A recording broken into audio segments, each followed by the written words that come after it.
All right. I think we are on at this point. So, let me just change the fucking title here. I hate Twitch.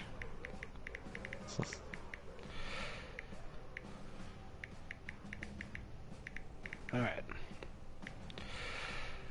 So this is Jim Sardonic. I had an idea, probably 2 seasons ago at this point, where I could go over games, especially games of my own, but perhaps games that other people had requested. And essentially I would go in and just kind of go over it with somebody more experienced than I was, somebody who was a little bit better than I was, somebody who had experience with perhaps races that I wasn't super proficient with, or even races that I am proficient with who could give me a different perspective. Interestingly enough, a good friend of mine, Dionysus, Dio as I call him, and probably refer to him for the rest of the night here, approached me asking me to go over his game as Dark Elves in the meet and greet for MML versus More Shots Galactic Empire. Dio is a great guy, but he's a diehard dwarf coach to the fact that he himself has an orange beard. So he's so far dwarf that I don't know if we can save him to make him elf, but we're going to try. So he asked me to go over that game with him. The problem with that is I can elf all right, but Dark Elves have never really been my thing. I've been beat by them a few times, and so I decided it'd probably be a good idea to call in a little bit of help. Looking among my favorite Dark Elf coaches, it seemed only natural to call in the First Four's own Humphrey Magoo. Dr. Magoo, are you there? I'm here. Hello, Jim. Good to be here. Good to be helping out, do this review. Always love some Dark Elf situations. I certainly appreciate you jumping in, and I'm hoping to make this kind of a running series where either as people submit games that they want reviewed and hopefully offered some other ideas on, or as I can get some other experienced coaches on to help me out with this. I think it could be something that's not only very helpful but hopefully entertaining as well. Why don't you give me a little bit of background on you, Mr. Magoo? Tell me about how you. Well, Go ahead. At this point, I'd say I have a decent bit of Dark Elfing under my belt. I've been Blood Bowl player, played a while back, and kind of fell out of the game. Never played Elves though, and then got back into it with the Blood Bowl 1 release and Blood Bowl 2 now. Delved right in. Just completed my 4th season in MML, the greatest league on PS4, or probably any platform, I'd have to say. But I've been playing the whole time with that team with the Dark Side Diddlers. They're my pro Dark Elf team, and yeah, I've had a decent bit of success for them, and a lot of games under my belt between them and the farm. So I would say, not only are they my favorite race due to, I just like the cool models, cool skins, cool fluff. Always liked them. You like the witch elves and the tiny leather, is what you like, is what you're saying? Yes. Yes. All right. There yes. Well, I can't take away anything from you as a elf in the First Four. I don't know how you've managed to survive as long as you have. I certainly appreciate the coming in and trying to give us a little bit of advice here. Absolutely. We're gonna first take a look at the roster of the Chasers of Tet, and it's a little bit updated. There's actually been one game missed since then, which we're a little bit advanced, but not entirely. So, just looking at this roster, who do you see here at this point? What do you see on the roster that perhaps you might have done differently? Well, done differently. Right off the bat, no runner. The runner's not essential. I've gone back and forth with the importance of the runner, but at the end of the day, it's a player I really like to have, just because it is a dynamic that is just a whole nother dynamic to the game, that an opponent can blitz you and knock your guy down and still not get the ball. And so if you can get that ball to another player, you've essentially wiped out the blitz. So the dump off doesn't always work, but I think it's all around one of the most valuable things the Dark Elves have in their toolkit. They don't have a thrower, they don't really have a catcher, so you got to use what you've been given, and the dump off to me is huge when playing Dark Elves against some bashier teams. So I would always go with a runner personally, but the 2 witch choice is not a bad choice either. But yeah, that's probably the main glaring hole for me. And then, an assassin, they're fun, really fun to play with, but you would never probably take one in competitive play. Let's say that as well. Okay. So just looking at it, what it is at this point, if we were to replace Bolt Rot, the assassin, with a runner, that would put you off in a little bit of a better position. You think, just basically competitively?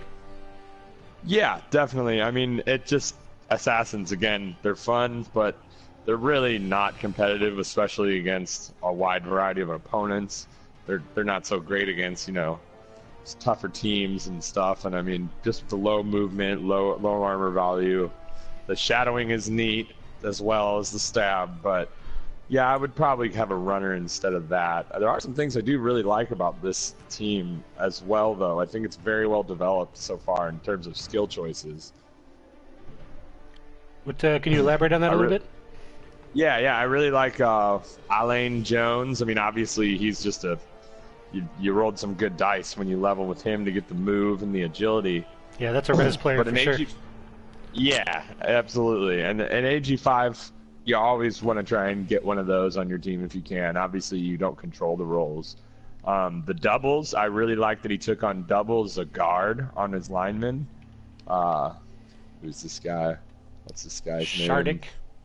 Shardik, yeah. I mean, obviously you want to get that guy guard as quick as possible, but guard is essential to Dark Elf strategy, at least the way I play it. Dark Elves, they can't really stretch the field like Wood Elves or High Elves. They don't have the catchers, they don't have the movement 8, so you're gonna be in some tight corners, and you're gonna have to punch holes specifically through certain points in the line to open opportunities to drive the ball through, and guard is invaluable in that. So excellent choice on the doubles with that, I would say. I like the commitment to dodge everywhere on the roster, something I don't really have on my Dark Elf teams, just because of the way the roles have gone. But getting the 2 witches, obviously you want to get dodge as soon as possible on your blitzers so they can have the blodge. But with the linemen, the more dodge you have, the helpful. So, if you're going to do it, you commit to it and get as much as possible. And that's what I see here, because it looks like he has 3 dodging linemen, 3 blodging blitzers, and 2 witches. That's a lot of dodge out there at that point, It's going to gum up the field. That's interesting, because that was one of the things I was going to bring up if you didn't. And I was kind of curious about it, because in a situation like this, I thought it almost unusual that he started with dodge, but maybe not. Is there a temptation to take block over dodge in this position? I think it's personal preference, but I'm going to assume that the thought process behind Dio on this one was that dodge is known and thought to be one of those skills that is more effective the more you have. The more dodgers you have, the harder it's going to be for him to put his tackle pieces where they need to be. And so I'm thinking that's probably where Dio was coming at with this angle. Now, again, me personally, I like block because it opens doors to give you more blockers. And I kind of use my linemen at times sacrificially. So to be able to throw them in there with block, they're harder to knock down.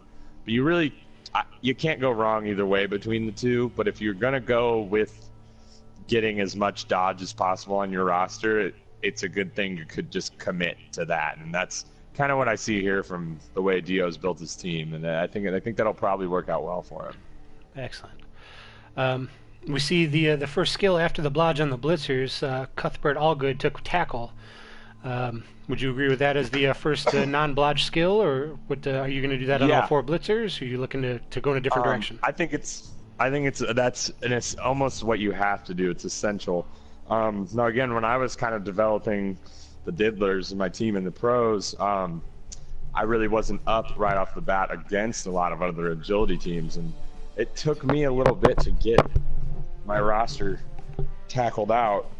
But in general, you need every team, no matter what race you are, what league you're in, every team needs at least a tackle piece. because otherwise goblins turn into your worst nightmare. That's true. And ball carriers, more often than not, are going to have dodge. So you're going to need at least one guy that can bring them down. Now, would I get another tackle on another player right away? It depends on the competition. But you got to get that one in, because most teams you face are going to have a dodger, and it's going to be one of their most important pieces, and you're going to want to be able to bring it down. So it's getting the tackle in early at this stage development, I think, is pretty big. All right, so in the interest of time here, I've got 2 more questions for you before we move on to the actual game. First question being is, just looking at this roster, is there anything you would change immediately, other than the runner and assassin issue we talked about earlier? Immediately, no. I would try to get a third reroll as soon as possible, and get block on that witch, the rookie witch, because you know, a witch without block is a pretty expensive, vulnerable piece out there. But other than leveling her up as soon as possible and getting her block would be the first move, and gold or TV permitting, I'd go with the reroll. Excellent. And then the second question, looking at what we have here, give me, for example, just a Blodge Blitzer, say the Block Witch, one of the Dodge Linemen, and even the Assassin. What would their next skill be? Well, the linemen, I personally like sidestep or not the linemen, I'm sorry, on the blitzers, I like sidestep. If you don't roll doubles, you don't roll stat ups, it's kind of the next most interesting skill. You know, if you got the AV up, then you might want to go for a leap, something like that. The linemen, I would probably blodge them. I would get a kicker.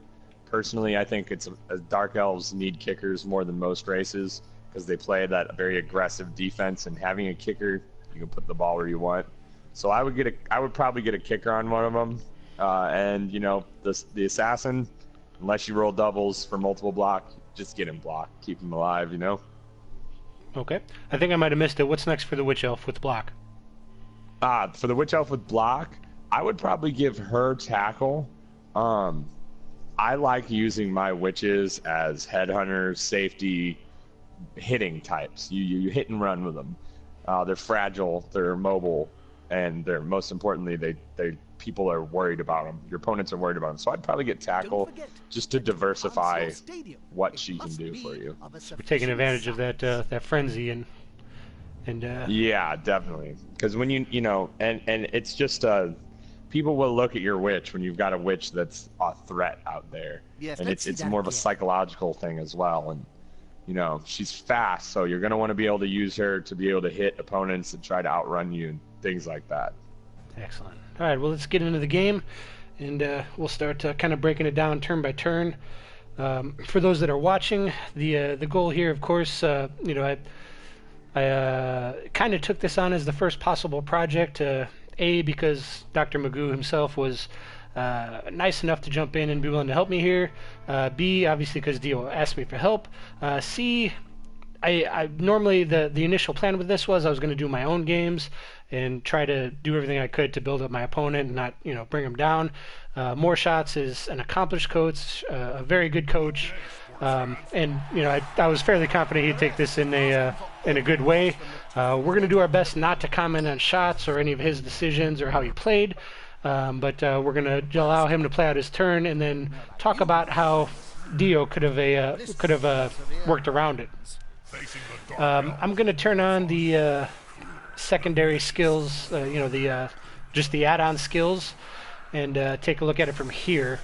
Magoo, once you get the game up and going, if you would pause it just after Dio sets up. Shit, I don't even know which... Okay. I am right, pretty much there. I'm there. All right. And we'll take just a quick minute, talk about the setup itself, and if there's any opportunities or anything versus what you see on More Shots' team. All right, yeah. Well, I would say right off the bat, obviously you want to take advantage of that line of scrimmage, get those extra guys in there so you can get some hits in. I personally play I've learned to tone it down a little bit, but I like to play aggressive off the kick. Because of You blitz know, or for another reason? no, I just like to have my players closer to the line of scrimmage. It's just that's the way I play. Obviously, against an elf as an opponent, you don't want to really leave yourself open to the blitz. But you know, especially with the way that the opponent set up here against Dio, it, he does not into much vulnerability. So I'd probably have the witches a little further up. Otherwise, it's a pretty solid setup. I might move the witches maybe 2 squares up just so they can be of more use on your turn if you, say, wanted to blitz with them or just kind of press the field, because it looks like the opponent took a pretty defensive posture here against Dio. Certainly. What you as a opposing Dark Elf coach looking at more shot setup? Um, now, actually, let's skip that entirely. We're going to focus on Dio and not more shots on this. Now, let me ask you this about the 5 Dark Elves on the line. Would you agree with that? Trying to take advantage in that position, or is that possibly a miscue? No, I would absolutely agree with that. I think a core tenet of playing Dark Elves is you're gonna hit. You're gonna need to hit your opponents, especially against another Dark Elf opponent. Shaving that 1 or 2 casualties off for KO could be a huge difference in the game. So you take advantage of the opportunities you've been given to hit players, especially with the assassin. You're in luck here that you'll be able to just stab at an opponent and see what happens, and then use the blitzers to block if that doesn't work. But I've always, unless the line is too committed, like obviously if you had a bunch of strength 4 or 5 guys, you're not gonna try and be able to hit them. But when it's an even strength line like this, always take advantage to hit. Always take the chance to hit. Excellent. So what we're going to do at this point is play through Dio's part of turn 1, and then we'll pause it at that point and comment on what we see. All right. Oh, apparently I paused it too early. Oh. Oh, shoot. All right, there we go. So the kick came down. Got the one move on everybody, and then he just goes to work with the block. And so would you agree with that as a start before we making any effort to cover the ball? Do you think you're fairly safe at this point with 2 rerolls, some dodge on the line? Do you start just knocking people over, or do you move a witch up to cover the ball first? I'm a firm believer that you just go to work on hitting. I don't like to waste guys in the backfield with only making 1 or 2 movements. Now, if the ball is in a more vulnerable position, maybe you protect the ball, but generally, especially if you're hitting with block, the odds of re-rolling, if you're doing 2 die blocks, are the odds of getting knocked down are less than rolling snake eyes, rolling 2 1s and a failed pickup. I paused it real quick here on the blitz. Do you agree with that choice of blitz on this turn? You weren't left a whole lot to go with on this one. So yeah, I think that's a fine blitz. It's not like there's not a whole lot to be gained. So usually trying to punch out those corners and gain an edge is always a good thing. It opens up your attack. So I think that was a pretty good blitz given the opportunity. My only question, the only thing I would consider maybe possibly different, is possibly hitting that lineman in the center that was left up because the stab failed. Pushing them back just a little bit more, getting that little bit more space, a little bit more distance. Or is it better to cap off that side? The way I see it, obviously it's the tackle guy, so that's a good thing on the dodge, but that's still a 1 in 6 chance that guy can kind of come around and perhaps put a hit on that AV7 witch. Yeah, looking at the sidestep, that is a risky play, because if you just get 2 pushes and you push him to the side, then he has already rounded that corner on you. So I think, going with the center lineman's also an easier target. He's, looks like an unskilled loner. So it would have probably been an easier target, but I see where Dio was going with that. The sidestep does make it a risky play, but right now I think he's maybe just hoping to knock a premium piece down and get around the corner. Makes sense. I'm going to go ahead and play through more shots turn at this point. Just to top in here, a few things, catching up with the chat real quick. Serious Jest, if everything works out well, and it's working out well so far, I do plan to upload this to YouTube and hopefully keep a series of these through different races, different games. You are correct that Magoo is a savage, and he noted that it's a loner who he wants to keep in contact with the assassin. And the other thing about that is, as an assassin, as a loner, it's not entirely likely he's going to take that crazy series of dodges to try to get to the ball, so he's probably not a serious threat. I'm just concerned that maybe just one tackle piece on that dodge sidestep piece is not enough, especially when the other side's pretty well wide open. It seemed kind of a strange time to go in and try to pick up the ball with the Witch Elf. Yeah, I guess he just figured the lineman there would be better to be left in the case of the ball falling to protect the ball like that. Obviously, he had no intention to use the re-roll because the roll failed and he didn't re-roll it, but the ball's still pretty well protected, I'd say. I would agree. I would certainly agree. I'm rolling through more shots turn at this point. We'll go ahead and let that play entirely through. And then we'll kind of go through Dio's turn on turn 2. All right. Looks like shots got it up on Dio's turn 2. Oh, I'm still catching up here. Looks like shots had a lot of bad luck with some pushes at this point. Yeah. But you see he's kind of taking an aggressive stance, moving people from the safety position kind of back up. He was lucky to get a KO on Mesthar. And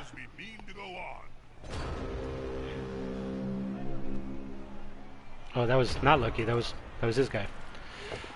Yeah. All right, so Dio's going now. He's starting off with the blocks once again, taking advantage of that guard piece.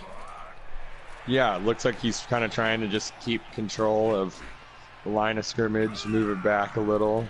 I'm pausing it real quick here. The first thing was the hit with the guard piece. The second thing was he took his movement agility piece and ran it up the field. Before I continue past that point, I'm curious your thoughts on that move. Interesting. Obviously, they are still elves. You can still pass. You do still have movement 7, and that's a movement 8 AG5 piece. And what that does is it puts pressure defensively on shots. It opens up the field. He's either got to send 1 or 2 people back there, try and knock him down or hold him. And, that can open up possibilities. Shots kind of had a real strong wall there. So I do see the merit in wanting to stretch the field and push the field. Now, that being said, it shouldn't be too hard to get a 2-die block on him and knock him down. But we'll see what comes from the rest of his turn, his blitzes, if he tries to maybe round a corner and bring the ball further downfield to that side, if he commits to that side. So we see he's almost starting to build a similar sort of side cage, but he's also spreading out a bit. You see the dodge tackle piece go to the left, which is successful with the pickup this time. And tries to get a little bit of space, it looks like, off to the right side. And then he just goes to make some of the dodges more difficult. I'm a little bit worried about the position they're in right now. The Witch Elf is blitzing at the moment on the sidestep piece, which he seems to really not like. And then I'm gonna pause it real quick after the blitz. Well, that sucks. Yeah. In pause, you can't really see the field.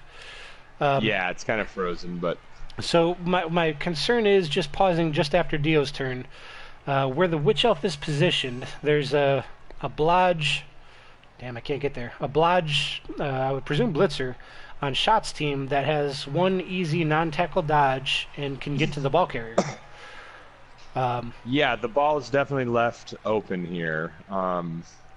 You'd either want to leave the ball carrier further back or more protected.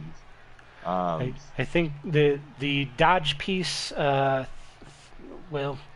in from the assassin, He moved up to cover the line, and I think he might have done better building a screen on the right-hand side, maybe a square in from the assassin.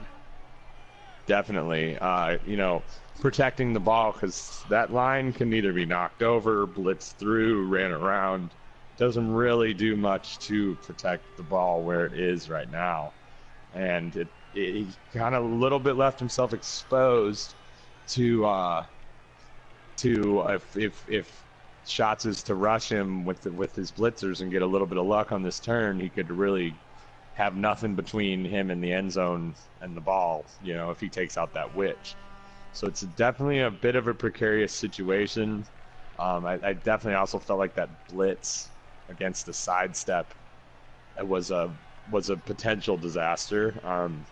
To blitz to do a frenzy piece against a sidestep piece like that was opening the door for a pretty risky second block. So with only 2 rerolls, I wouldn't have put myself in that position. Let me ask you also about the finishing position of that Blodgewicz that took the blitz. It's not in contact. It's, certainly out in the open. From my perspective as a high elf coach, that's another potential pass target. But once again, Dark Elves don't quite pass the same as high elves do, especially without a runner. So would you agree with the positioning of that Blodgewicz? Yeah, I would probably have not done that. Having made the blitz, you're going to do something with her. But it looks like the commitment was already to kind of marking up players. And I know you got a tackle piece, but if you're going to mark players, use her to mark. Yeah, all in all, it is a passing target, but it's wide open. There's a lot between there and the ball. She's not really downfield. So yeah, it does. It's a thing that Shots has to respond to, but not. It's not an optimal placement. There's not a lot to be gained, I would say, from that witch being there. All right, I'm gonna go ahead and roll through Shots' turn here and see how he responds. Yep. See what blitz he makes. That'll be the key to how Dio would want to react. It's been pretty clear part of the game plan to this point that Dio's been targeting the sidestep player. It's interesting to see Shots bring him into the mix and start putting him over, especially in front of the possible pass target with the up agility, up movement piece. Right. Yeah. Yeah, obviously he's trying to... Well, he's going to hit the movement piece, which is probably the move. Not only hit him, but he's also positioning to pin him in, so... agility... 85 even. Yeah, it's not so much a concern, but still a concern. Yeah, it's still risky to get that ball into that cage. So we got it back on Dio's turn. Yep. And right now you've kind of been given a gift, so not really worry about what the other coach did. But as Dio, the move that we kind of were saying wasn't the best there, leaving that witch open, that just jumps out at me. That's a touchdown. If you get the ball to her, you're in, and there's a pretty big opportunity to do that. You really only have one little hole to poke, so let's see what he does. And it looks pretty clear that would be the move to me.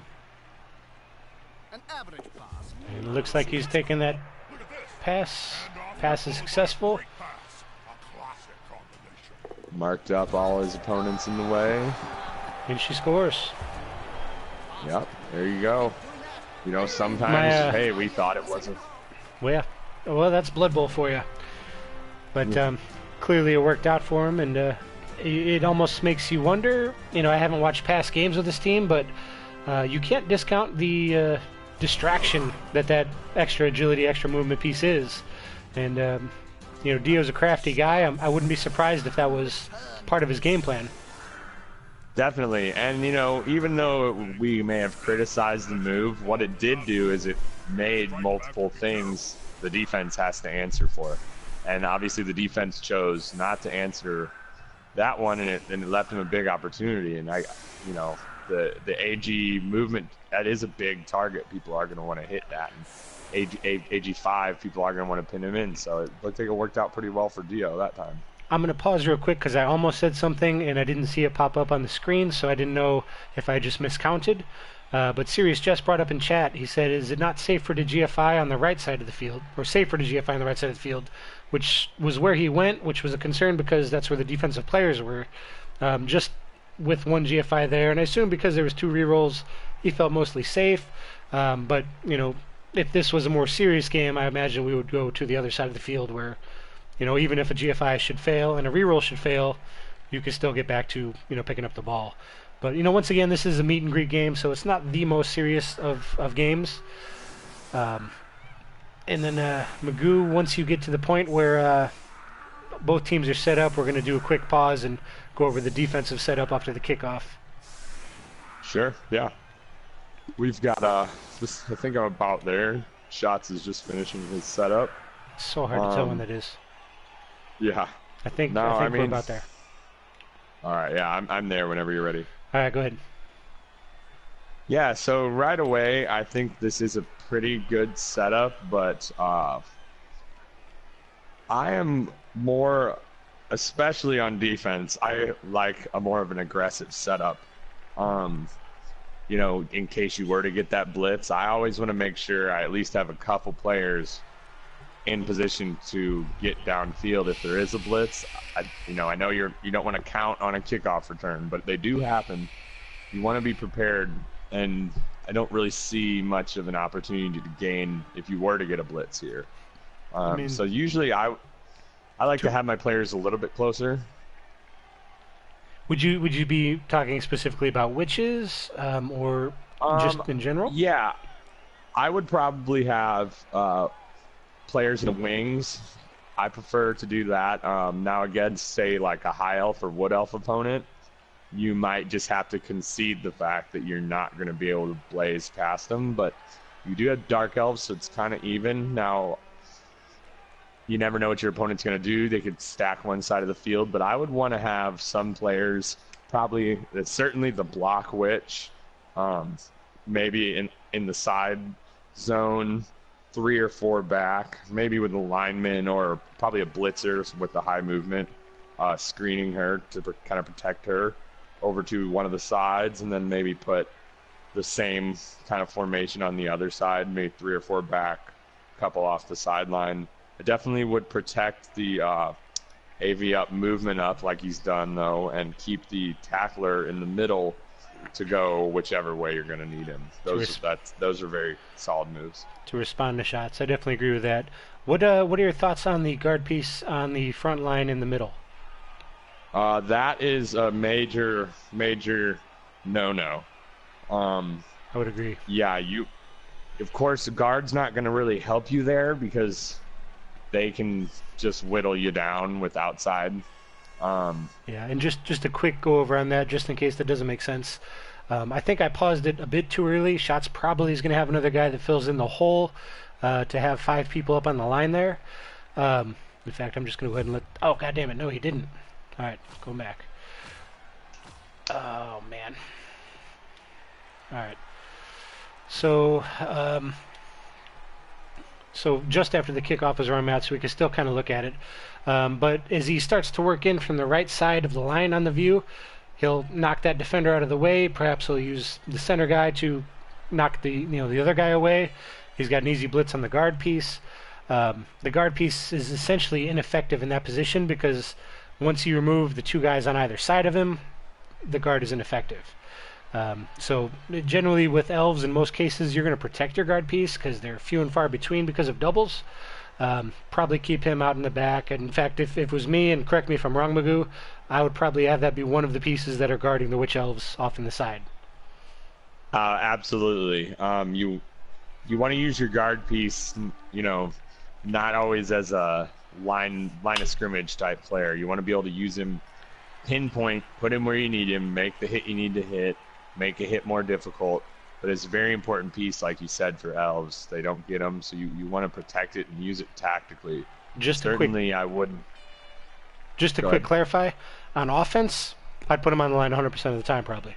On defense, Yeah, never, absolutely. never. Yeah, absolutely. You don't want to expose him to unnecessary hits, and if you're getting the ball, yeah, his guard will be useful for you. But that playing defense, you definitely want to keep him in reserve, be able to put him somewhere, make a hit, punch a hole to accomplish a specific goal. I also want to make just a quick side note here before we get rolling all the way through.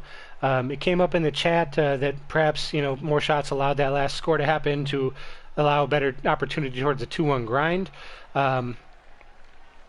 With this thing, should we be able to carry on here and keep this going?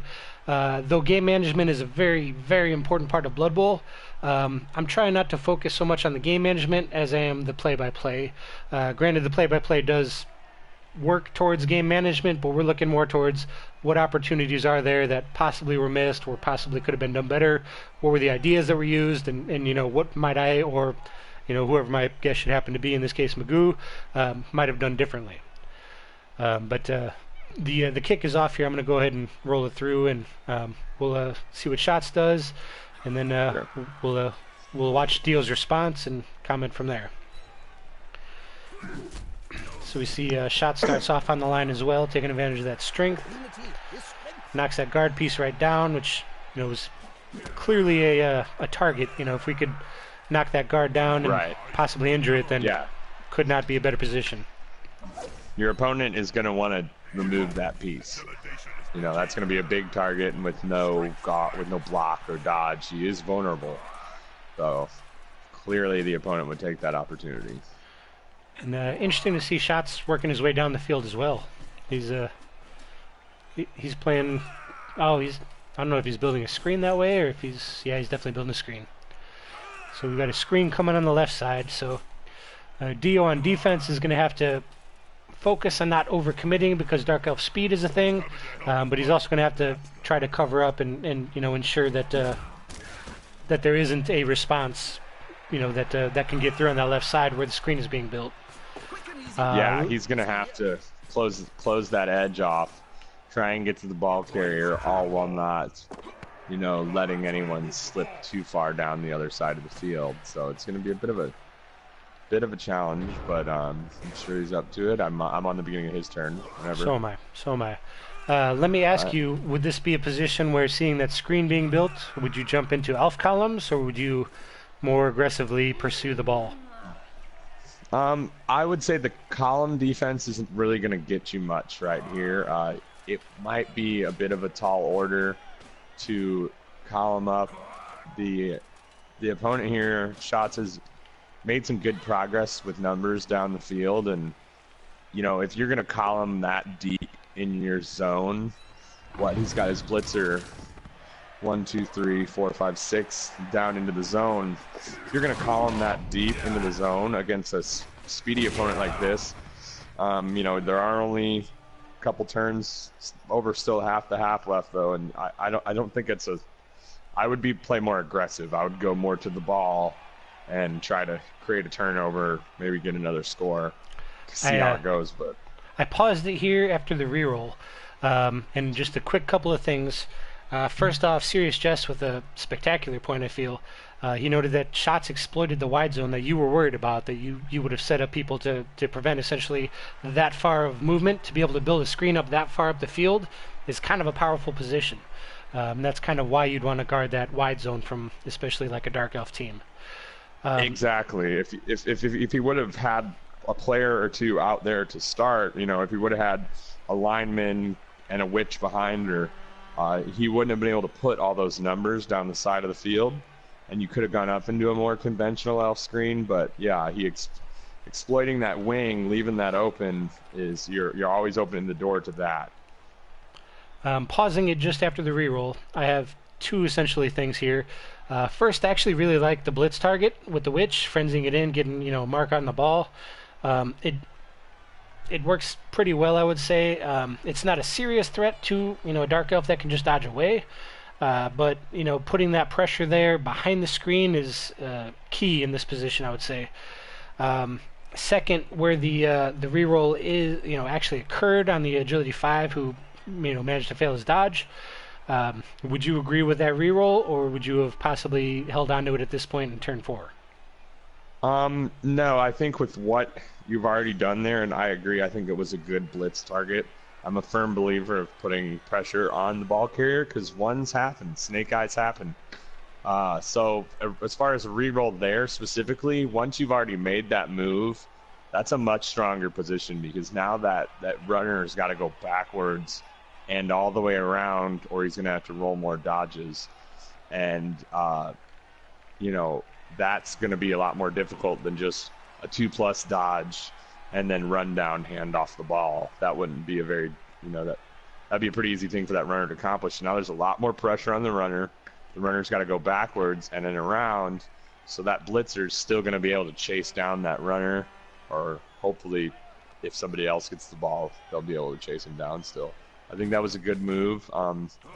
Good time to use a reroll on a 2+. It was still pretty reliable, so.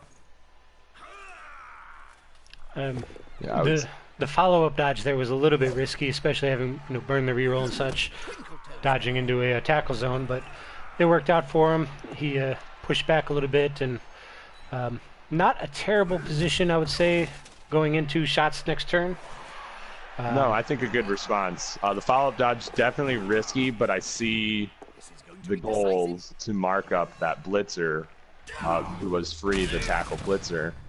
But I would say, personally, I would use that blitzer and, bring him down. Obviously, you've got guys in scoring position, but I would still say that blitzer would have been better served kind of going down maybe between the witch and the other blitzer to, kind of create more of a defense, because still that guy could still dodge out on a 2+. Blitz any one of these guys that's marking, knock them off one of these downfield blitzers, and then they're in for a touchdown. So yeah, that would definitely. I'm not entirely sure where you're at in the game at this point. We were talking about through the end of Dio's turn. Oh well, go ahead and start doing Shot's turn. And Shot's response was solid. And I'm gonna bring up the idea of elf columns again, and the only reason being is what happened here is the entire reason to column up. It wasn't that Dio's defense was bad, but clearly you can't mark up a screen one by one because that's entirety of my high elf game. Essentially, you send a bunch of receivers downfield, somebody marks them all up, and then you blitz somebody off, and you throw to that guy, and you score a touchdown. That's how it happens 100% of the time. 94% of the time. But in this case, with having one person on each of the people building the screen, it took one blitz off, and now all of a sudden Shots is in definitely a scoring position. He's taking a few other shots here to kind of clear things out, possibly hope for an armor break. But oh shit. Yeah, got lucky there. Yeah, exactly what you're saying there.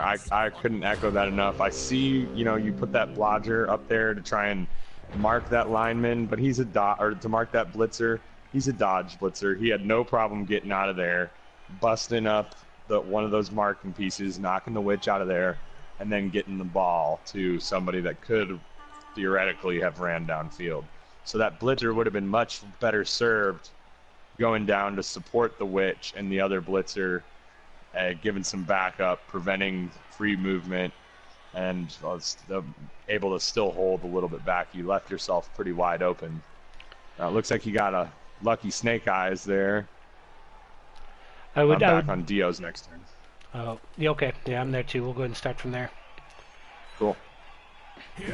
So, right off the bat, I'm a little bit interested. Certainly, he had massive block with a lot of people around one person, but in the position the ball is in, I would have definitely done. Maybe let me keep on going. Okay, so he's probably just freeing up people to not have to take a dodge to get some people on the ball. Yeah, exactly. Honestly, though, I would have probably taken the dodge guy on the right side of the field. That 1 in 36 is probably a chance I would have taken, and at least put somebody on the ball before I started throwing blocks, especially with just, well, I guess 2 rerolls. It's probably okay. He was able to knock the Yeah, ball out though, and that AG5 comes into play, and then it fails again. That AG5 is AG5 is a lie. now that was a brazen play. That was risky. I do see the logic in it, but you know, you do have the reroll, but that was a lot of dodges to make there. The throw after the reroll was risky too, even with AG5. Somebody's got to catch it. That's a lot of rolls. Yeah, exactly. And you're just kind of cutting your turn off early, and you know, just that's a lot of rolls there to make. I see the merit kind of, but Oh boy. well, it looks like he is able to get more men downfield, but you know, he was able to extract that. What's that? I'm not sure if I screwed up or if... Alright. So I've got the ball down the field after the throw. Another dodge. So, yeah. Shots' next turn was only one move also. Oh, I thought I screwed it up and I backed up. Yeah. No. So Shots out of rerolls at this point. He still has a wizard, is worth noting. But Dio is, to a degree, played around the wizard. I don't know if it's intentionally or not intentionally. But he's never really been bunched up to a point where wizard is a thing. He's got the go-ahead score here on turn 6, it looks like. Well, I don't know if it's a score, but yeah, it's go ahead and score. Let me ask you, playing competitively, do you stall here? You definitely stall. You know, you're feeling good about where everything's at right here. You made some risky moves. They worked out. Sometimes they do. You definitely stall, though. There's no reason not to if you were in a competitive game. Looks like he just go ahead and scores, which, you know, you're in a safe place, but 2-0 lead's safe, but no lead's ever safe, and you would stall if this was a more competitive environment. So it looks like he sticks with the exact same defensive setup, even though it somewhat bit him on the last time. Yeah. Yeah, it's interesting to go with the same, but I guess it did work out for him. But I am a firm believer of not making those sidelines just free to run down. You got to make them blitz you or go around you or do something to... You get a bunch of elves in your backfield like that, and it's just hard to contain. We see the quick snap for Shots. He's doing some shuffling around, making sure there's one easy hit for him on the... which is interesting because he went away from the guard piece. I'd probably still be targeting the guard piece personally, but we're not worrying about Shots, I guess. Dio is falling victim to the same side cage, it looks like, at the moment. Or not side cage, side screen. Yeah, and you got the extra movement now, so it's going to be much easier for him to get a scoring piece downfield with that quick snap on there. Well done. They have the ball now. They've thrown the ball. I recently played this team with More Shots, and I was lucky enough to talk with him on the coach chat, and he described this team as the sort of team that does everything to build up your expectations and then just let you down at the end. And, well, they've had some rough dice here, and looks like his turn ends on a 1. Yep. So here we go, back to Dio's, rolling back over to his. Let me ask you about that blitz. Go ahead. That blitz on Dio's turn. Do you agree with that? Whoa, hold on, I'm pausing. I'm just now getting on his turn. Okay.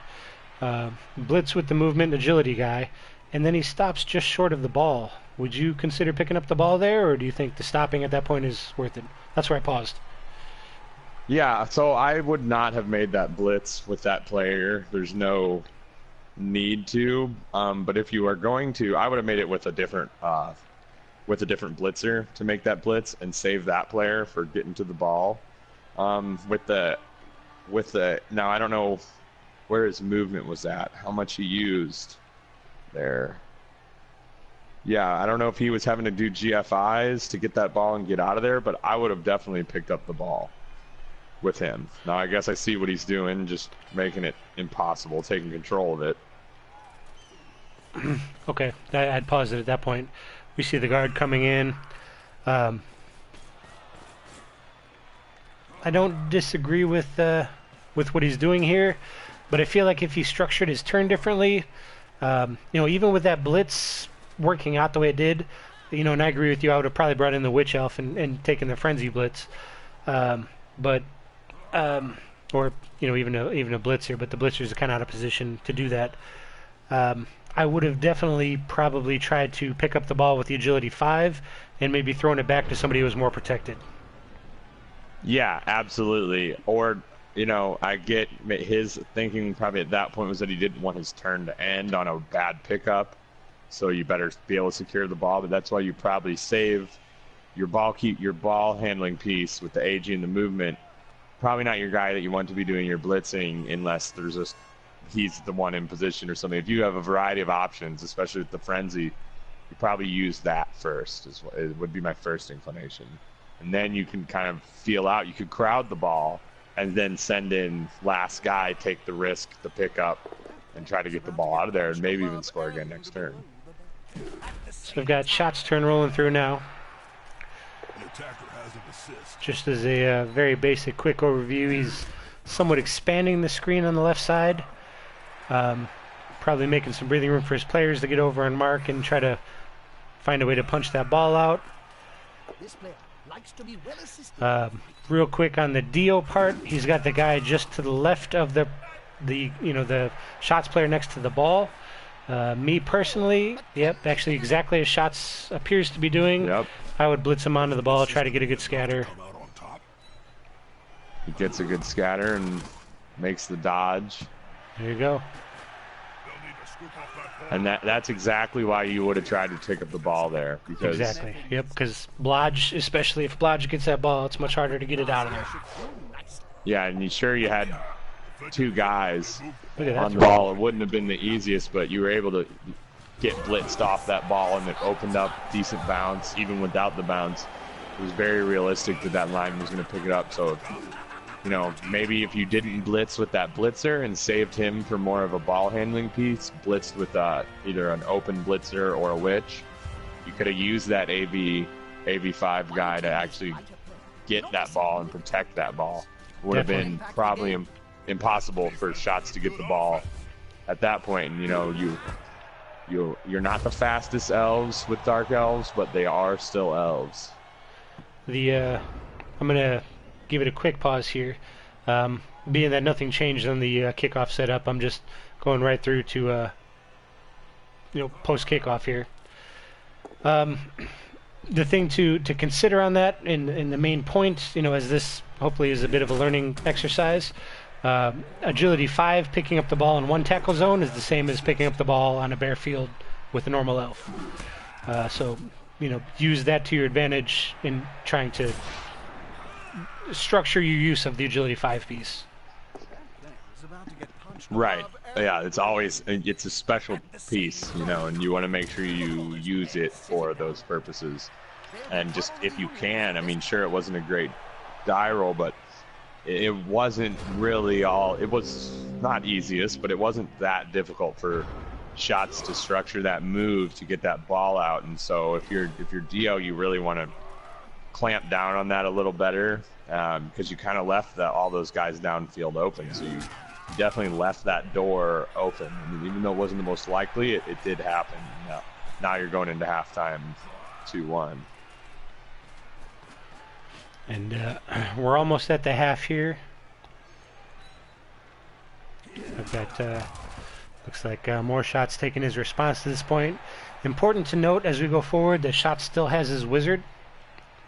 Oh, and he's fouling. An interesting foul. I don't...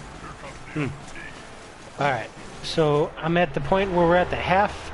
I'm going to pause it real quick here. We're going to take just about a 2-minute intermission. Only reason being is I have to use the restroom. And I'll be back here momentarily. Magoo, if you have anything to say, please feel free to fill the silence.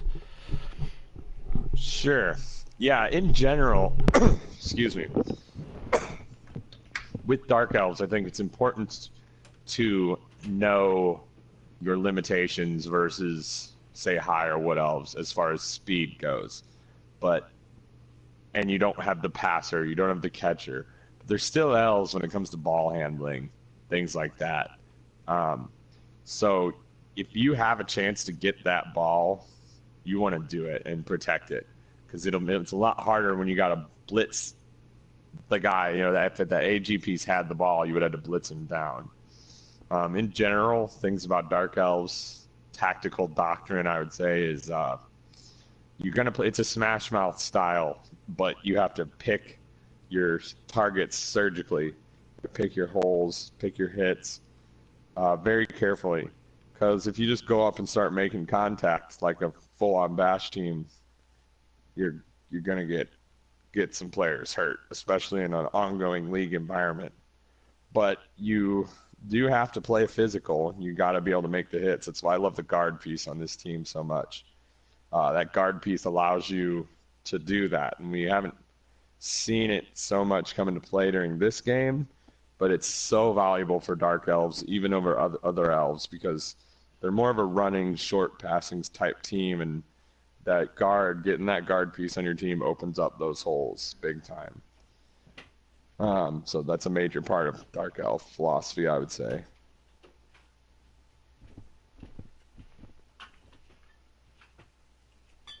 Is that Jim coming back? Yes, sir. I've missed everything you All had. Quick question from Serious Just as I returned and not having heard anything you've said since I left. Serious Just says, turn 8 foul worth it? And we're not really critiquing more shots play on this, but at that same point, you know, it may be worth touching on. What do you think? Well, I don't ever foul unless it's just a blatant opportunity. It's too risky getting a player sent off. It just seems to me, unless you have, if you're a team like Dark Elves, you don't really have a cheap player. Yeah, sure, you're lineman, but I would say no. It's just a risk. You could lose a player at the risk of just stunning another player or something like that. I mean, granted, it was a pretty well-surrounded opportunity, but the injury roll is still just 2d6.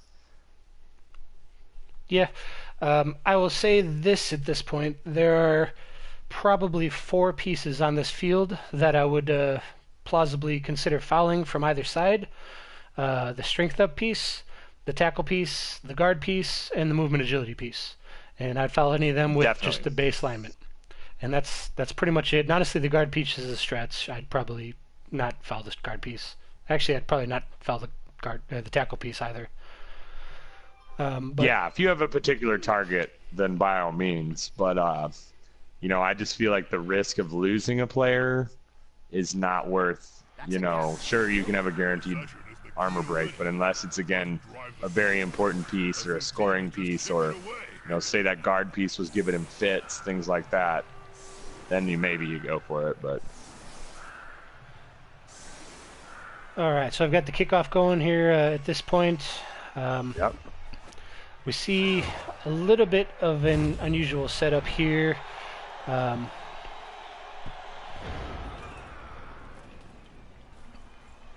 Offensively, but he's essentially just going ahead and building that screen on the other side, it looks like.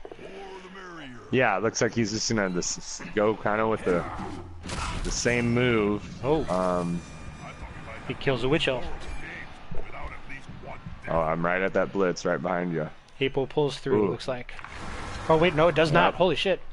That's -1 witch elf. That explains why we had a brand new one. Right. Yeah, that's rough. But see, that's the risk. If you would have screened up on that side, you might be able to blitz her, but you'd have to go around, and having her back 6 spaces doesn't protect her. You could easily do what just happened. The key is protecting those wings and protecting your key pieces. So AV7 is a thing. Yes, with Dark Elves, that's a very important dynamic. Because you do have a couple AV7 pieces, and because Dark Elves are just more of a physically engaging team, you really need your numbers. It's not like you can just send a catcher downfield and throw the ball with your thrower. You got to play a little bit more of a tight-end game, and it requires more support. And you want to protect your AV7 pieces at all costs, unless there's a game-breaking opportunity to expose them. I'm going to pause after Dio's defensive response here. I'm kind of letting him roll through his turn. I'll be kind of interested to see your thoughts on how he played this. Sure, I'm about partway through his turn, right towards the end of it.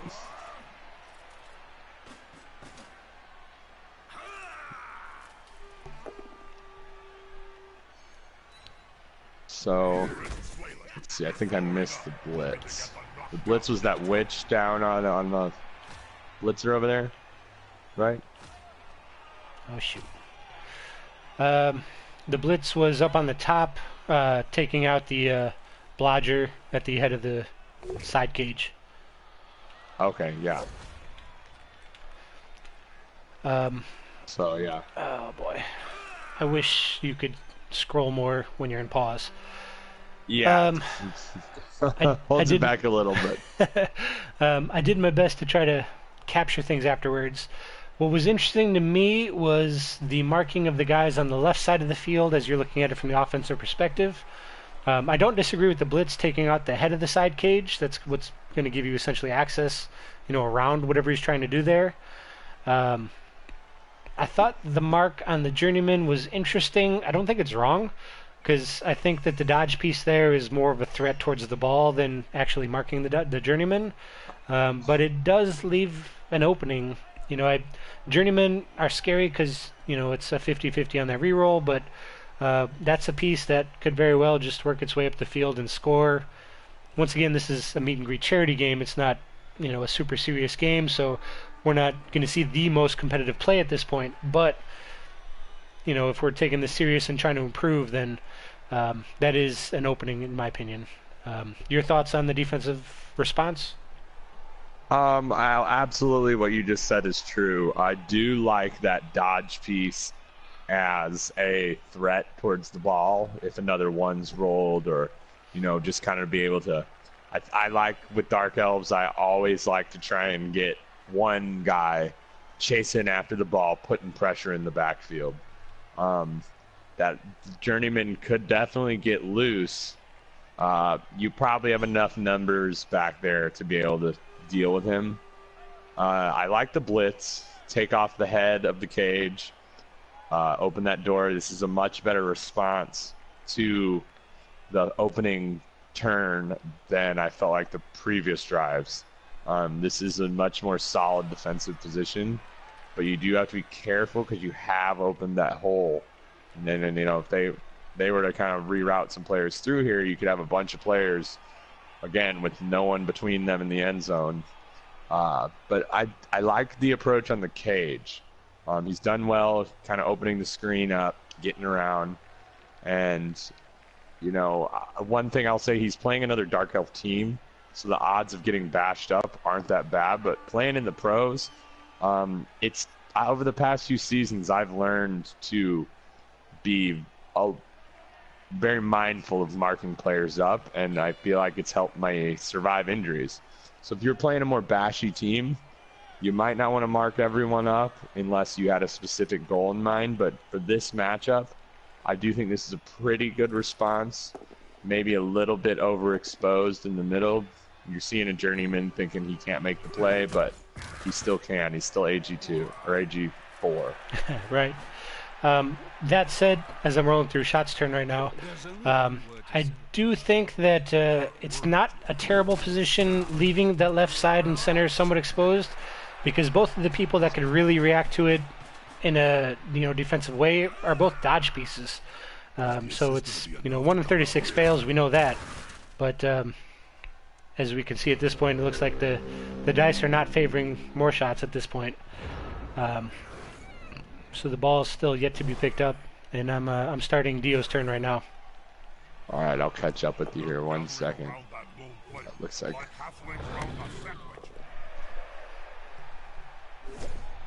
She's got quite a temper, hasn't she? You should see my ex-wife. Yep. Dio's burning a reroll there. Got to do that one. That sidestep piece is just giving him fits. Yeah, that was a weird sidestep by Shotstow just to give it another shot, but it seemed to work out for him. You see Dio's getting some pressure downfield. Get a guy down there. I'm a big fan of that. You have to pressure that ball with Dark Elves because you want to force a turnover deep if you can, so you can score. It's again. Let me Go ask ahead. you though about the positioning there. I'm actually going to back up real quick and see what happened there. 1, 2, 3, 4. Come on, guys. Um, Together. it's gonna replay the whole turn here, but it felt to me like he stopped that dodge piece heading downfield early. Do you agree with the positioning of where the dodge piece ended up? 1, 2, 3, 4, 5. So he definitely stopped it a little bit early. He could have gone one more spot, but it looks like that dodge piece is also trying to cover the open dark elf to the right of him.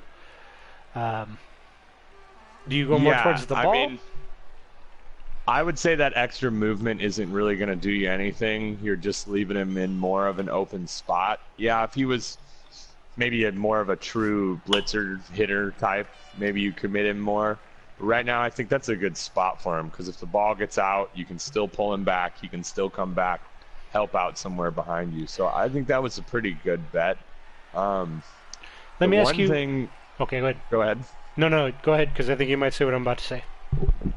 The leaving the AG5 movement piece there. I don't know if I would mark that guy on the ground. He can't get into the end zone. You've got plenty of numbers back there, so I might start moving him, drifting him more upfield towards the middle of the field to be in a position to respond to actually try and take the ball away. You do have a lead. So I get it, but with him being with that blitzer being on the ground back there and not close to the end zone, he's not a huge threat to score right away. So I might start trying to get that more valuable player and using him for some ball chasing or retrieving skills. All right. I can understand his positioning back there, though, because further up the field is a little bit more safe. There's only going to be one guy or a few guys back there, and, he's not likely to take a two-die hit at that point. But at that same point, you're also kind of making plus movement, plus agility bloat by not actively having it in the play. Right. One of the things I was concerned about before we go too far ahead, if shots were to stand up the journeyman and take a block with the tackle piece as a blitz, he's got a wide open left side of the field.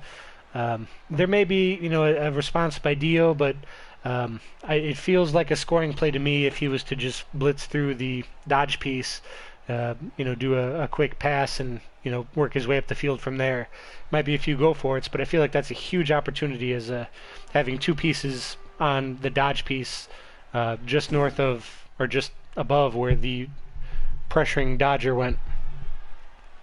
Yeah, absolutely. Especially with the that sidestep player in there, he could definitely split the line and get around there. And that's kind of another reason I would have favored moving the AG movement up more into that space because it's going to be a lot easier for shots to take that space than it is for him to get that blitzer that's down on the ground the ball. You still have your witch elf back there. Still have the guard piece. You can still make some moves. But I agree with you completely. I think you've left a wide open hole in there. And, Dark Elves can just make a couple dodges out and slit you and make a cage in the middle and go with that. See what Alright, Shots does here, though. Rolling through his turn right now. Same.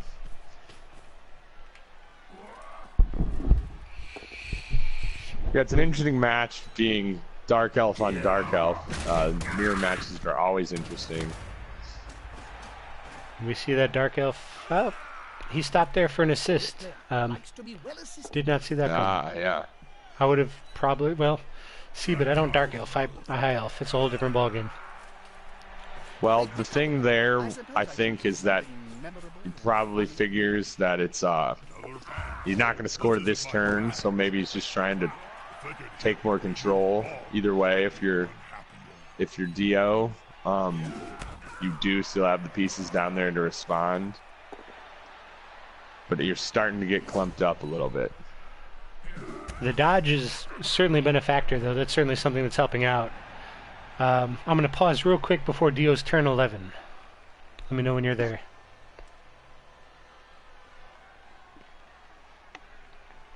All right. All right. I'm right at the beginning of Dio's turn 11. Excellent. So we've got the ball carrier.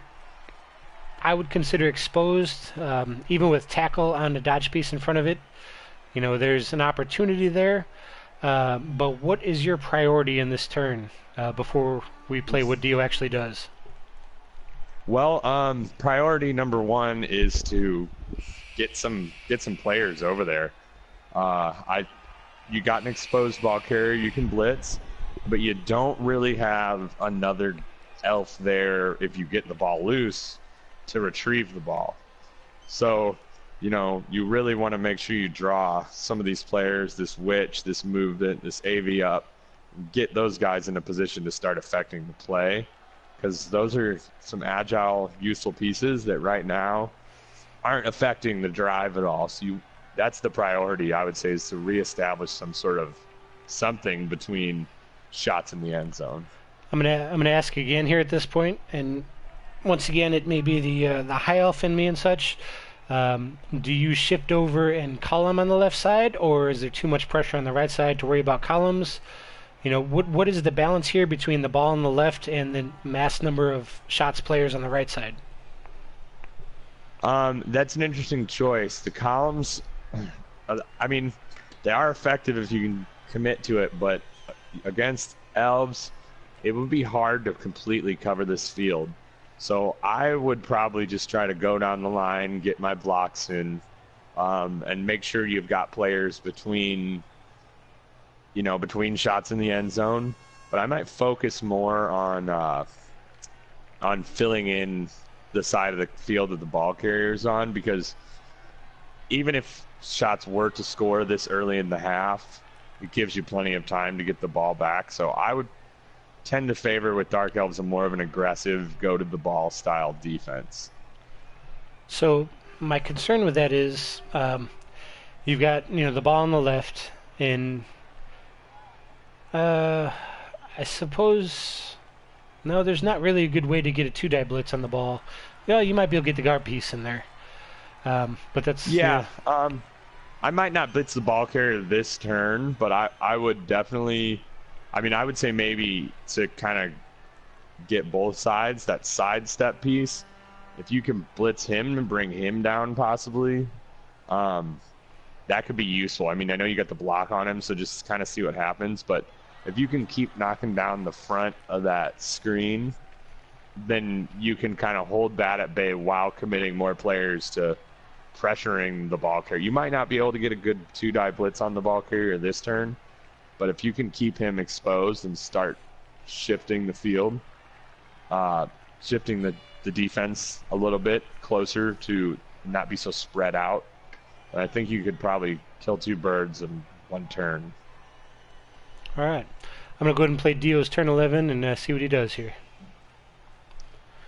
I've got the witch elf There you go. running over. Blitzing on the ball carrier. That was a good move there to bring that guy back in support. Not quite. All right, just blitzing on the ball carrier right now. Yeah, that was a good move with that guy. I didn't even consider that.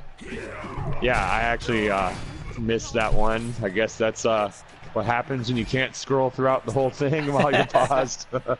But no, that was an excellent move. You know, if you had another elf over there to assist, you might want to leave that guy to go downfield or something. But that was a great move, because now you've got men on the ball, elves on the ball. You haven't really abandoned either side, and I'm a big fan of that blitz right there. I paused real quick here. I'm a little bit interested. He brought the tackle piece over, but he stopped him one square short of being within the tackle zone of the ball, and also a tackle blodger. Or, I'm sorry, a tackle dodge piece. Well, it might be a blodger. I can't tell if it's a blitz or not. Probably is. What? I don't know. It seems a mistake to me to not bring him all the way into that tackle zone. He's got the witch elf above the tackle piece. Having another piece on the ball, making it a little harder to pick up, plus being a tackle piece, plus having two people on there. I'm not entirely sure why he stopped him short of going all the way to that tackle zone.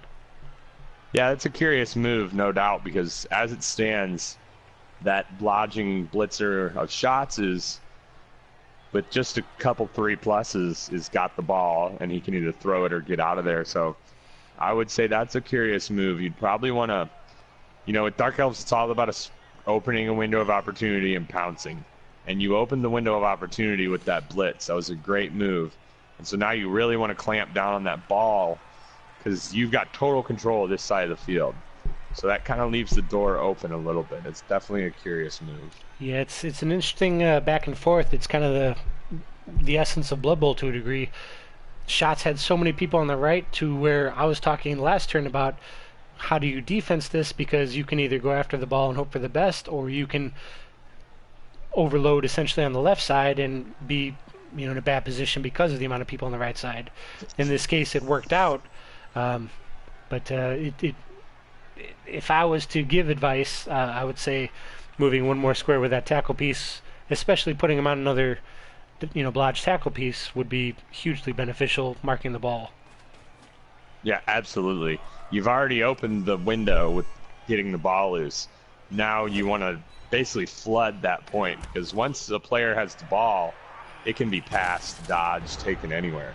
So if you've got the numbers, get in on that ball, don't let him get it this turn, and try to take control and actually turn this into an offensive drive next turn.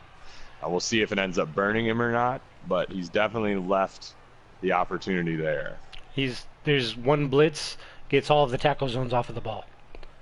Exactly. I've stopped at just before turn 12 here on Morshot's side. The other thing I thought was curious was, and I may have not counted squares properly, but I feel like the movement agility piece might have also even been in range to pick up that ball, but I could be wrong. Yeah, I mean, even with the Gopherd or two, I would say that's probably something he should have gone for if he did have the movement. Because he's got the rerolls and you're up 2-1. You're in a good position, so you just need to get the ball and move it back downfield. And if you can score, this game's over. And you've got that AG5 piece, use him, Use that AG5. It's bloat if you don't use it. Exactly. All right, I'm going to go ahead and play more shots. Turn 12 at the moment. Yep, I'm about halfway through. Looks like... I'm just starting. All right.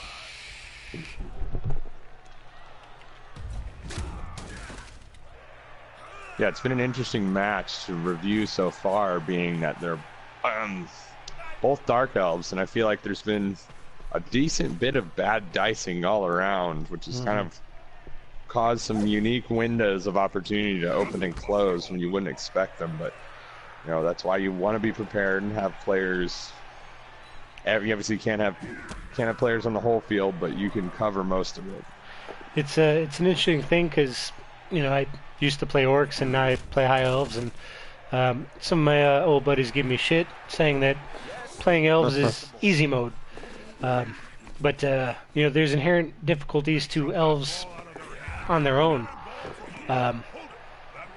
That's a hugely impressive turn by Shots. Yeah, that was a great turn. But that's exactly...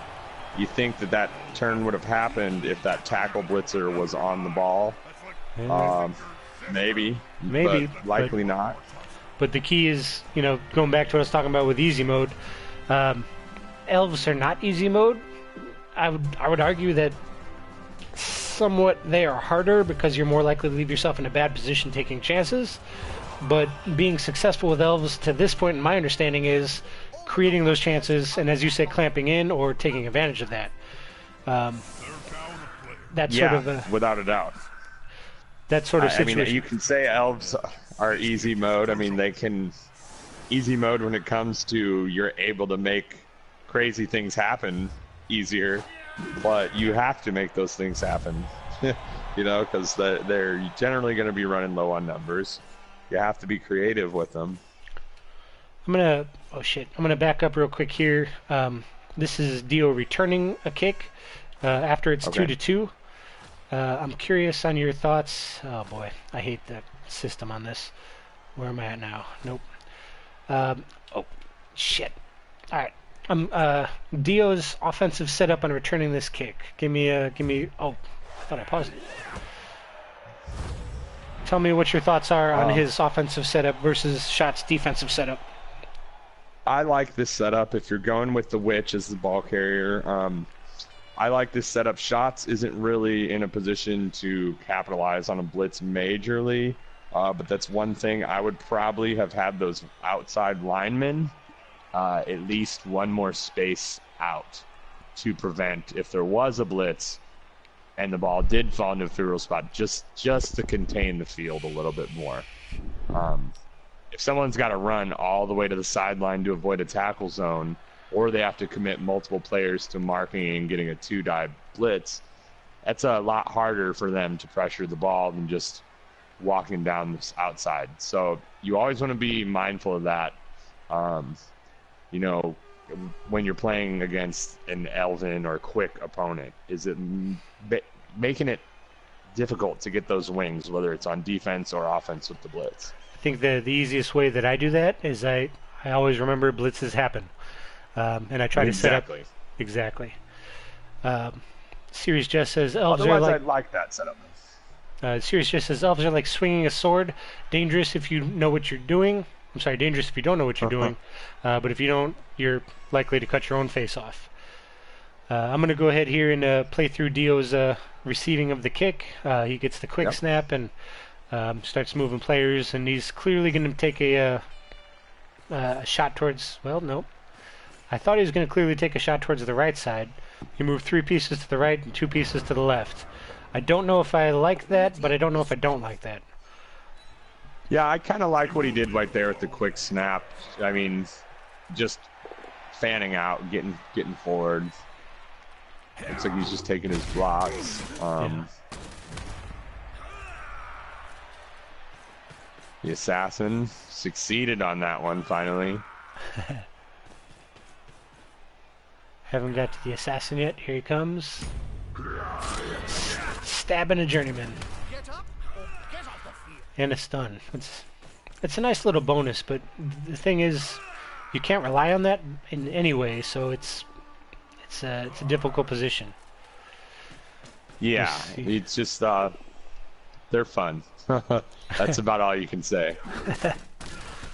I like the blitz with the tackle piece, and it's almost like he's building a side cage of his own there. I don't know if I agree with the positioning of the agility movement piece. I'd probably keep him back. Use that movement, on the second turn after the pass. Yeah, I would agree completely. Throughout the whole game, that piece hasn't been optimized. And pushing, I know you want to create that threat, but he's really as good as any other elf down there. If you had him inside the cage, then more likely he only gets marked with 1 or 2 pieces, still stays there, able to use that movement. So I think he probably would have been a more useful somewhere else. And I think in a more competitive game, you have to recognize that putting a piece out there in the open, that's a huge foul target. You find one open lineman or a journeyman, and that piece is going to get stomped on. And the wizard comes in. Oh, so yeah, I had stopped right at the beginning of Shots' turn, and I'm gonna right there, I'm going to let you catch up through Shots' turn, and I've got it stopped on Dio's turn 13. Now, I would have also really considered using a reroll on that witch that turn to get her the ball. Might not have been necessary, but you do have a couple pieces that can run downfield now, and you're just putting yourself in a riskier position. I feel like he's handicapping himself, as you said at the very beginning, by only having the 2 rerolls. That's a huge problem. Definitely. Because with 3 rerolls, that's an auto reroll at this point of the game. Yeah, and that wizard in hand is exactly why. With that wizard in hand, you probably would want to leave another player behind. So I'm back on Dio's turn. All right, I'm going to go ahead and play his turn 13 and see how he responds to the wizard. And yeah, and even the wizard not, throw the wizard aside, that ball was going to be more difficult to pick up this turn. So I would have used the reroll on that turn probably to get the ball in the witch's hand. Now the wizard kind of makes that a wash, but I have to pause real quick after the witch elf picks up the ball. Sure. I was utterly perplexed by the assassin coming down to make that blitz and then burning a reroll. I don't know that I see. I mean, the best blitz opportunity was in the Witch Elf. I don't know that it's wrong, but it feels weird. Well, it's risky with the no block piece, blitzing a block piece, but I see where Dio's going in that he's trying to get the ball back downfield to this little cage he's created. Right. And, you know, he's got shots, doesn't have a ton of pieces downfield, but I see where you're going with that. I would generally probably have wanted to use a block piece on that. But, you know, if you had used... Yeah, there's not much there. He had a dodge blitzer that could have done it, though, probably. I'm going to go ahead and continue his turn. It looks like the Witch Elf is making a pass right now. Yep. To the tackle. Oh, failed to catch, and they'd already burned the reroll using the assassin. He's not really in a bad spot, though. He's got that ball well sectioned off at this point. Definitely, but it's still an opening. But I agree with once you did make that play to save the Witch for that, get the ball downfield. It's safer there than it would be in her hands. Definitely agree there. And the push for shots on the movement agility guy is huge because there's just no way of getting to that ball at this point.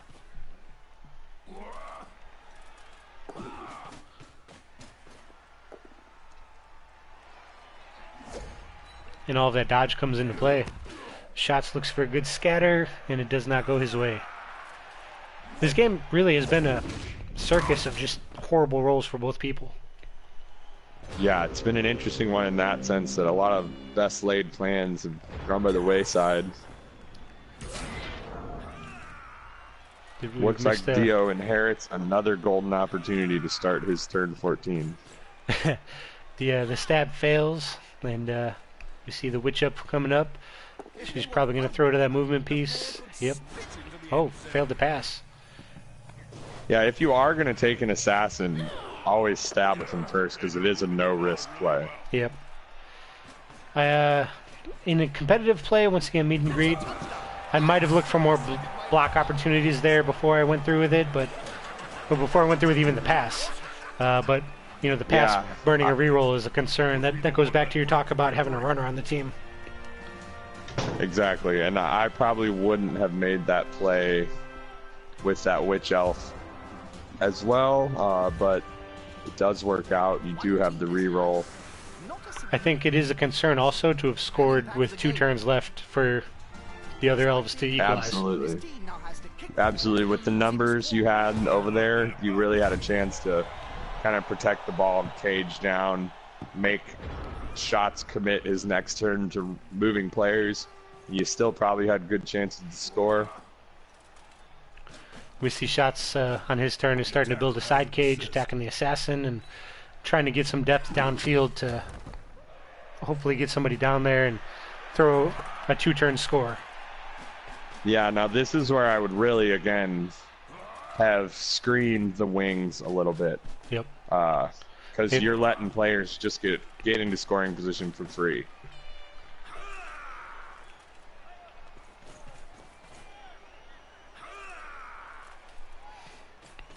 So we've got shots turn 15 running right now. He's picking up the ball. Right. We call that a fleeting pass. And I think I'm right there with you. the pass backwards fails. He's re-rolling. Succeeds.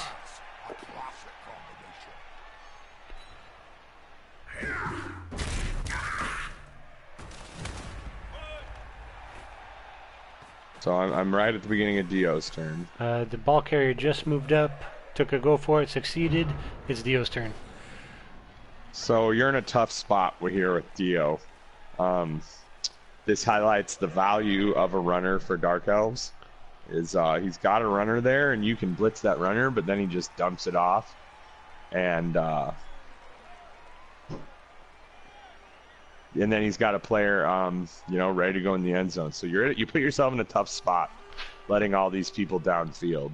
So defensively, does it become a priority to mark up the guy that as a possible dump off target? Because there's two of them, right? Yeah, he can hit either the player next to him or the movement up blitzer in front of him. This is just a tough spot to be in. I would say defensively, you'd want to get in front of that movement up blitzer, because shots only has one turn left, so that player can score. Looks like the other one can, so as well. But you already have the assist. Go ahead. I'm gonna throw it out again. I've been shot down the last few times, but is this a position where you go for the elf columns? Yeah, yes, but I think it still might just be hard for him because I think he's putting himself in a position each time where the offense is already behind him. It's hard to column against something that's behind you, Well, so I think the columns off the kickoff would have probably been the move. But now you certainly do try and get around that corner and get multiple players in front of those blitzers. All right, I'm gonna go ahead and run through Dio's turn here. He's got the Witch Elf coming around on the blodge piece. He moves up. So this is what I was thinking. Good. Maybe that blodge piece blitz him and come through, and he's using that movement to get a good part of a screen set up.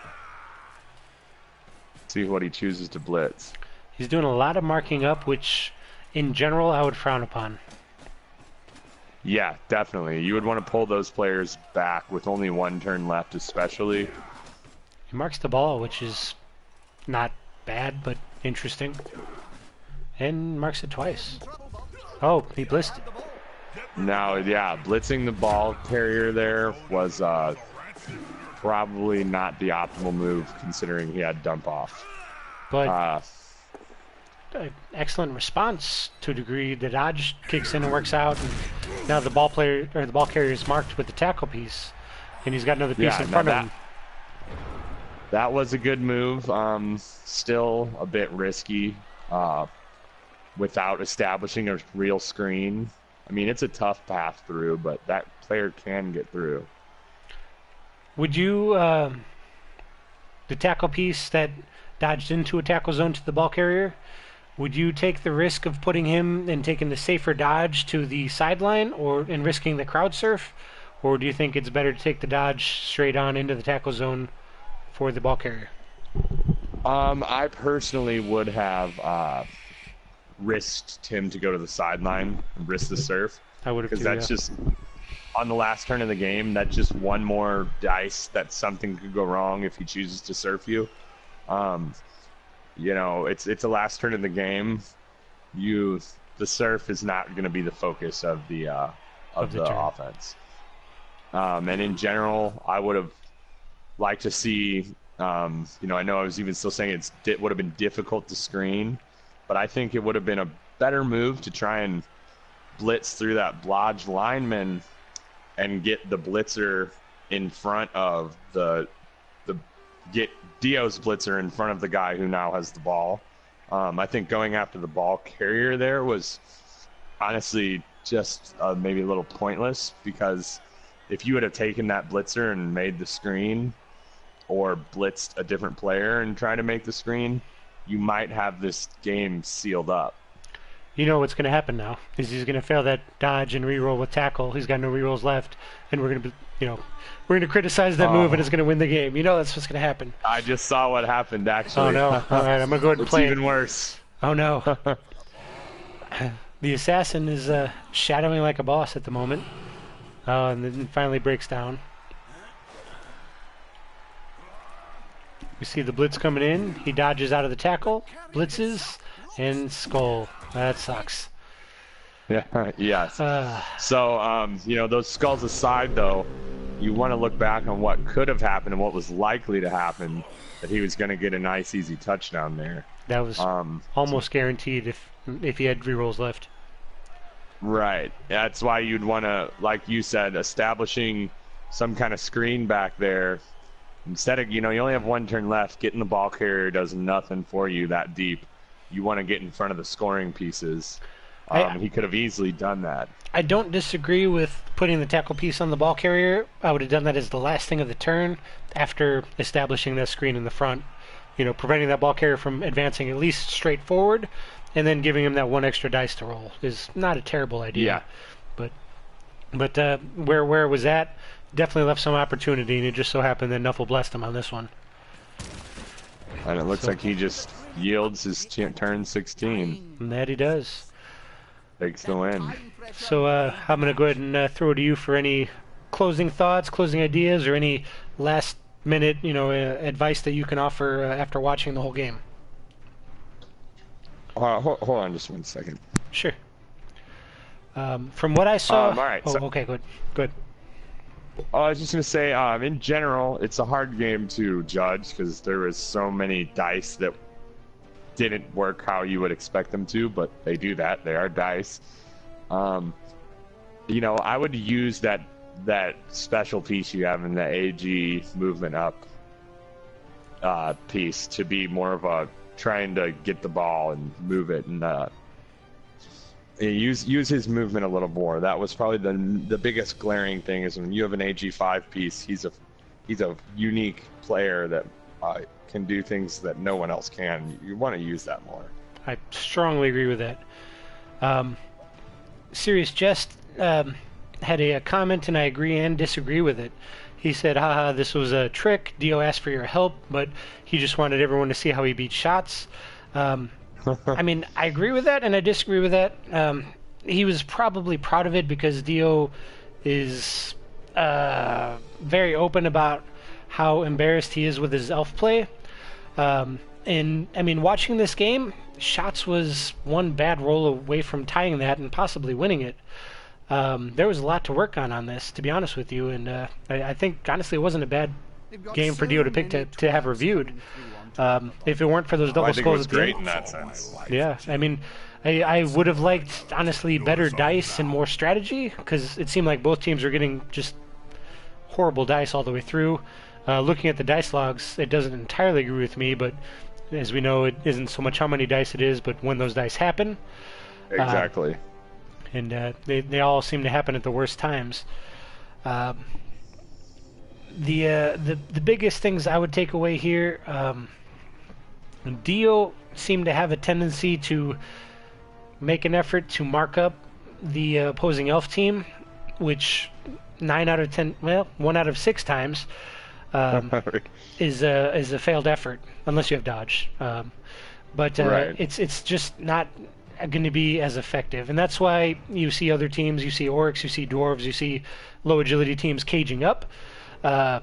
Elves, you see screening, and the reason being is they want to have that open movement. They want to avoid that additional dice roll for no reason, to be able to position where they need to be, to just honestly slow down the opposing coach and hope they find an opportunity.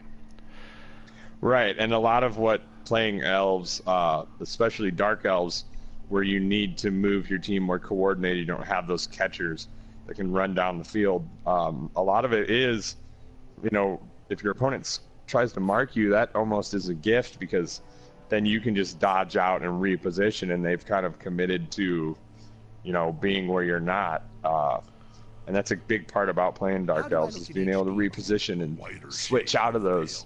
So the marking also, another thing is, if you're playing in a league environment, just face facts, your players are going to get killed, and if you want to start developing players and moving on, you kind of have to be selective about marking, and you have to have a goal with marking every time you do it. Definitely agree.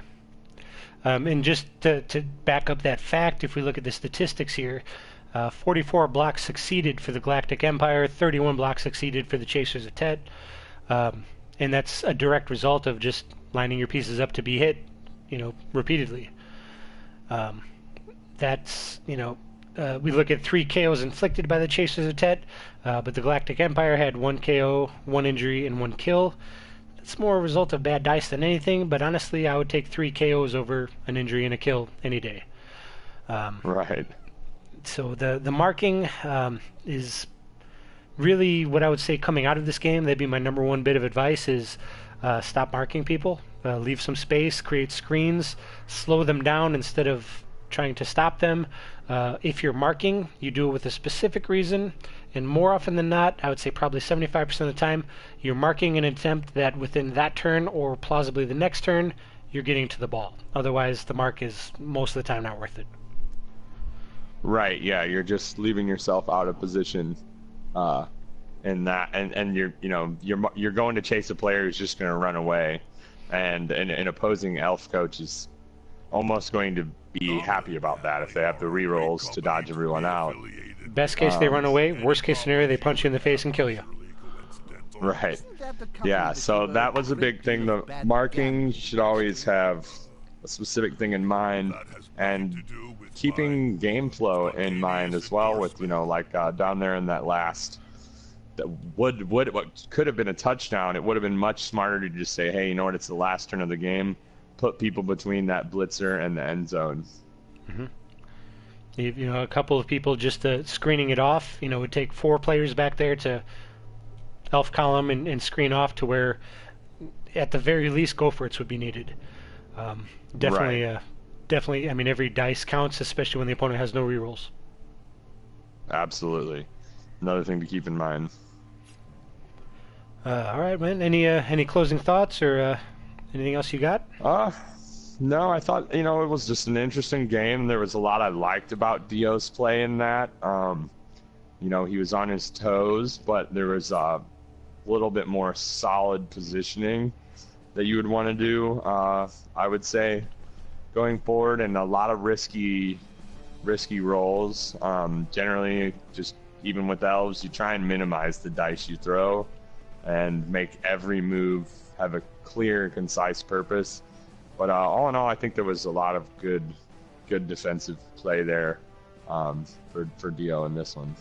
Definitely. The key to Elves is taking advantage of the breaks, and he got a lot of breaks in this, and he was able to take advantage of it, and that's how he got the win. Yeah, wedge open, that's the guard piece, I can't harp on that enough, is having that guard piece to be able to open doors, open holes, and then pouncing on them. And, you want to save your players from getting hit and marked, but you want to apply pressure when you see the window, apply the pressure and go all in on it with Dark Elves, because that's the only way you're going to consistently win with them. They don't have the stats and the base skills to just run circles and do crazy stuff. So you gotta just be patient and try and wait for a window to open, pry it open, put everything you've got into it. And the key to that on this specific team is that movement up, agility up player. You're going to have to use Absolutely. him more aggressively, especially if you're able to obtain that third reroll, which I would probably take over any player. In fact, I would take Journeyman up to the point where I take that third player, unless it gets out of hand. But that guy, once again, in one tackle zone, he's picking it up like any other player would pick up just a free ball. In 2 tackle zones with a reroll, he's almost certainly going to pick it up. That guy is a liability to any team that is playing against him. And he's probably underutilized from what I've seen at this point. So use him more aggressively to open things up for you and create those opportunities that Elves need to win.